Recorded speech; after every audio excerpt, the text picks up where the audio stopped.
6 lot grading applications where we received numerous complaints. And so we use that as a basis, like how can we improve upon minimizing the complaint, how do we address the complaints and will the ordinance address those sites? So we did look at that.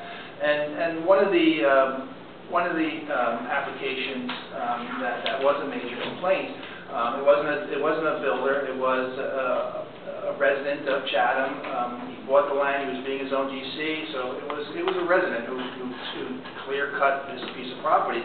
And after he got all his approvals in the lot grading process, he spent a lot of money on engineering, architecture, and so when I get a lot grading plan, it's a lot of money invested in that plan. And in this particular case, during the permitting process, I said, really, can you save this one tree? You could probably change the architecture a little bit to make it work.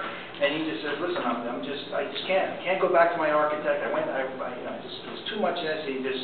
So there was a tree and he kind of recognized, like, yeah, he didn't think of it until I mentioned, like, hey, that's a big tree I should try to save. And he says, you know what, if I knew that from the very beginning, I probably would have taken that into more consideration, but I can't at this point in time.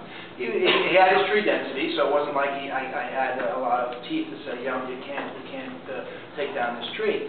But with that example, that's why I recommended this pre-application process. Basically, before you get a demolition permit to demo the house, we get it's not a full lot grading plan, it's just a concept plan. This is basically where I'm going to be putting the house. This is the location of the driveway.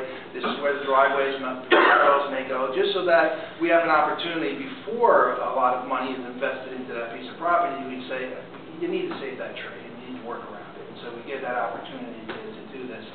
It also, it's not just developers. I've had situations where Grave Inkfin gave a lot grading waiver because it was just an addition on a home, and all of a sudden it goes far beyond what was represented, and trees do get removed. And so, as part of this process, it's not just the house demolitions. Every demolition permit that's issued applies for a tree permit, or they sign a certification that no trees are going down. So we're even alerting people that if you're putting an addition on your house, you have to sign the certification.